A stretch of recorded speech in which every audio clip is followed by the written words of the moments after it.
Hello. Today I'm here to talk about Black Boy by Richard Wright. This is a autobiography in the main of Richard Wright's early life. He was born in 1908 in Mississippi. There's a chronology at the end of the book which has dates all through his life of significant things that happened. So it serves as an additional biography to the autobiographical section of his early life that is in the bulk of the book. So he was born Richard Nathaniel Wright on September 4th in Rutgers Plantation, a farm near Roxy, Mississippi, 22 miles from Natchez. The first child of Nathan Wright, an illiterate sharecropper, and Ella Wilson Wright, a school teacher. All four grandparents had been born in slavery.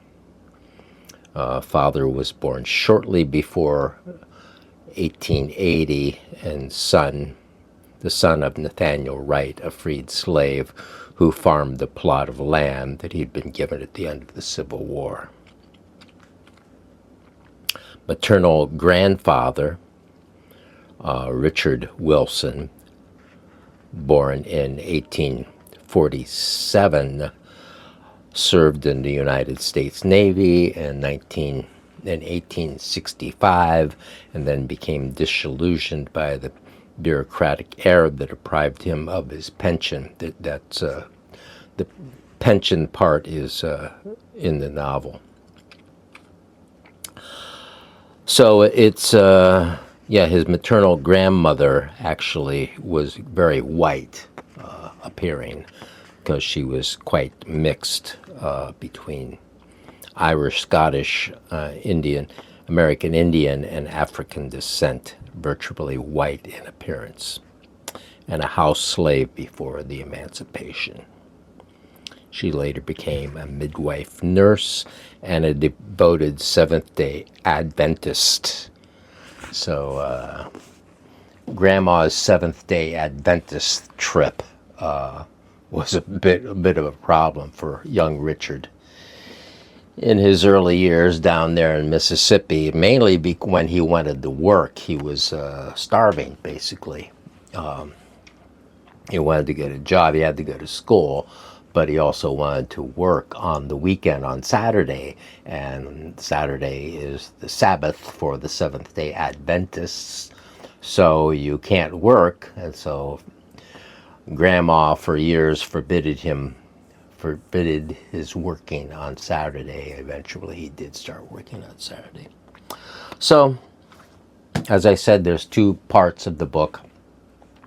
Reading the chronology at the end, the first part, which takes place in Mississippi, was published in 1944 by Harper and by the Book of the Month Club. It was a Book of the Month Club selection, and did quite well. They did not want the second section, where he moves to Chicago when he was like 20 years old with some of his family, trying to finally get out of the South and build some kind of a life. And a lot of the second part of the book has to do with his association with the Communist Party, with the John Reed clubs, which were Communist Front literary and artistic organizations. So he in the chronology, it suggests that people who were close to the Communist Party in 1944 were involved with the Book of the Month Club, and that's why it was suppressed, because they didn't want that part it criticizes the Communist Party, actually, to be published. So whatever the case was, it was only published. The first part was only published, and then the second part was not published until after he died. Actually, in 1977, he died in 1960.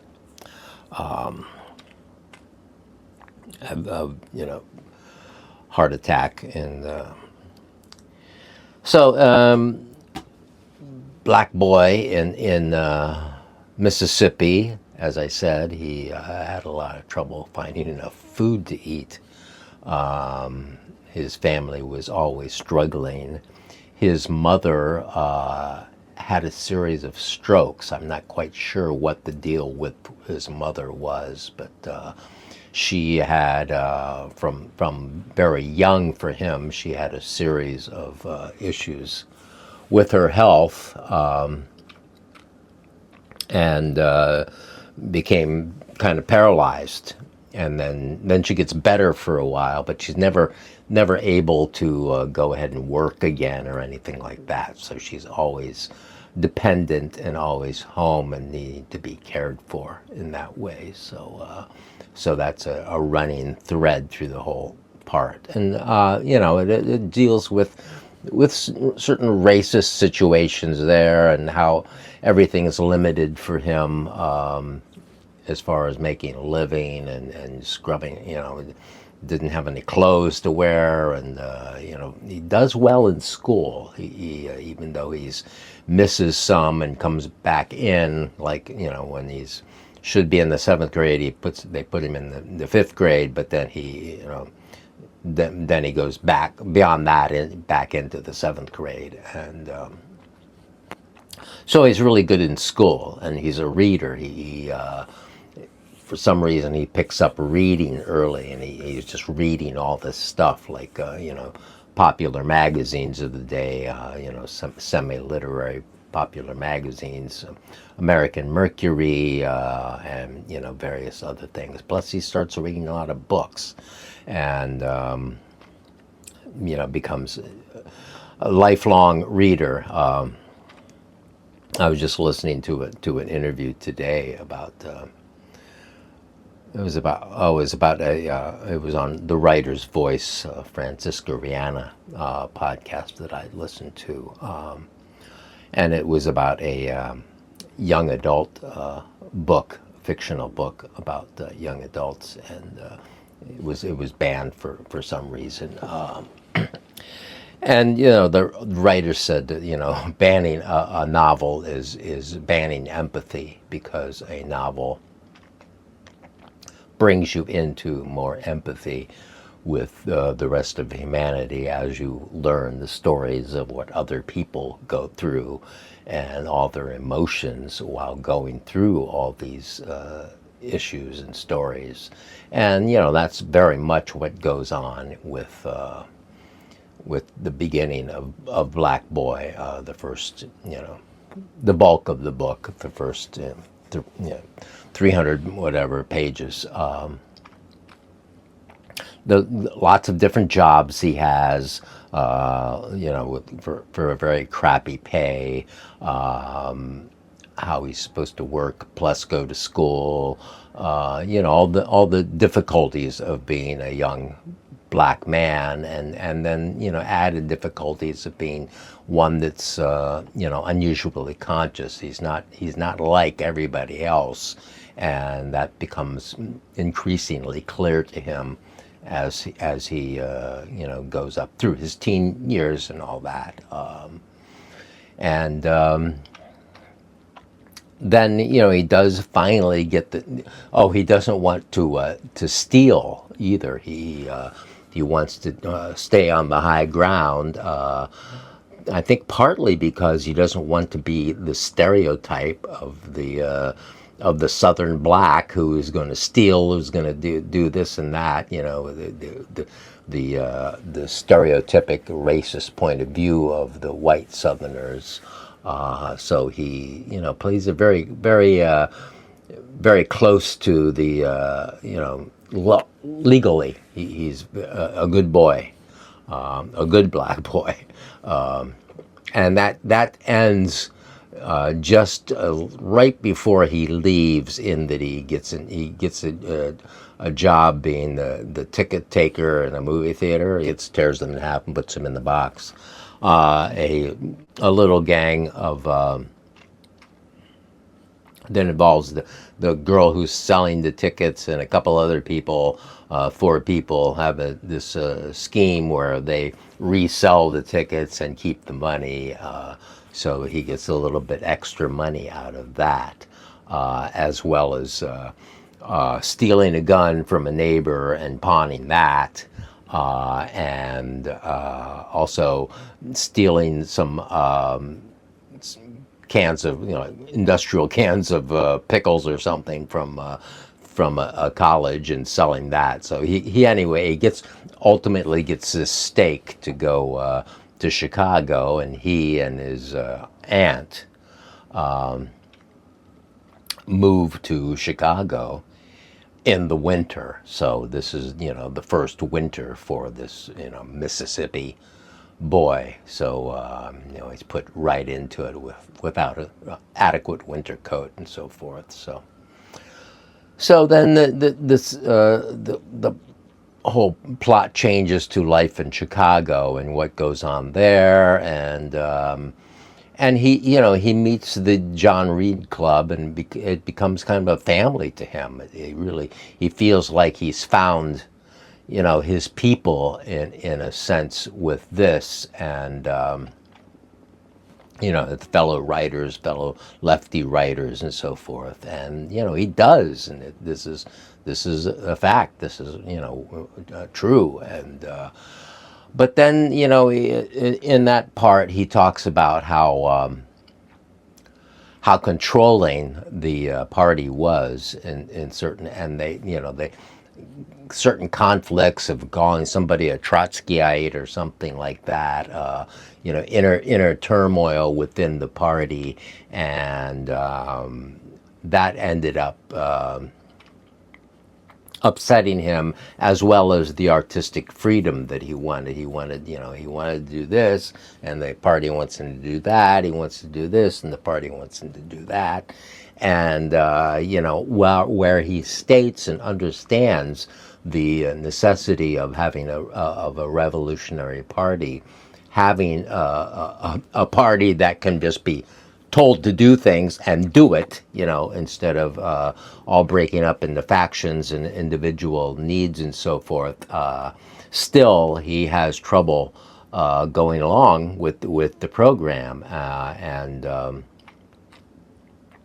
toward the end of that portion, he's splitting from the Communist Party, and this is what he prepared and wrote into the later 40s, and turns out this is all about the 30s, and reading about it in the chronology, he did not really break from the Communist Party until 1942. So all through the 30s, he went to New York and became like an editor for the Daily Worker, Communist Party organization newspaper, and so forth. So all that stuff was interesting to me, because I'm I was wondering what happened with the blacklist and so forth regarding him. But he was out of the country. He basically went into exile in 1947, and kind of never really came back to live in America, and lived in France for many years, till the very end of his life. That fell apart. He does talk about how when he would need his passport renewed, even when he was in France, he would be interviewed by State Department people, by United States State Department people, and asked to confess whether he was a member of, that he was ever a member of the Communist Party, because this is this big thing. You can't be a communist. this is the religion of America is capitalism, basically. So capitalism and Christ. So that was not, it doesn't say whether he did admit that, but it says a couple times that was, inquired of him. And ultimately, he ends up having to leave France as well, because all during the 50s, the Algerian war is going on, and he was, on the wrong side of that, because France was the colonial occupiers of Algeria, and so you can't be. He was against that, so. So all in all, it was quite a fast read. Oh, I picked up this at the one of the little libraries, and it had a lot of notes and so forth in it. Underlying parts, and somebody writing some little notes, which I didn't read the notes, and it didn't bother me that much. But so I don't know, somebody's annotated copy ended up in the free library thing, and I'll probably put it back in one of those. So, yeah, Black Boy by Richard Wright. I read Native Son, I think, before I started doing these, so I don't think I've done a review of Native Son. Maybe I did another one of Wright's books since I've been doing these, but there's gets to be so many I kind of forget which was which, and so forth. But Native Son's really good, and he actually performs in the movie version because Canada Lee, who played it on Broadway, was going to do it, but then he had other offers or something, and he didn't. So Richard Wright himself plays the part of Bigger in Native Son, the movie, which I've seen. It's on YouTube or wherever, so maybe OK Are You. So that's Black Boy by Richard Wright. It was a good book. I recommend it, especially if you don't know much about the South in the early 20th century, and what it was like. And he really gives a good story of what that experience of a young fellow was like in lots of difficulties. And his dad split. His dad took off and took up with another woman. So there's a scene where he visits his dad with this other woman, and dad's kind of like whatever, kind of just living his life, and forgetting the people he abandoned along the way. So but Richard Wright himself was not an abandoner. He did have a couple of marriages, and I think he only had children with his second marriage. But he continued all through his life to support his mother, who I think survived him, actually, since he died very young. So he supported his family. I don't know how he did it, but I guess there was more money in books and writing back then. And Native Son and Black Boy did very well as far as sales when they came out in late 30s and early 40s, so or mid 40s with Black Boy. So that's Black Boy, and that's me, and we'll talk to you again soon, hopefully. Thank you for watching.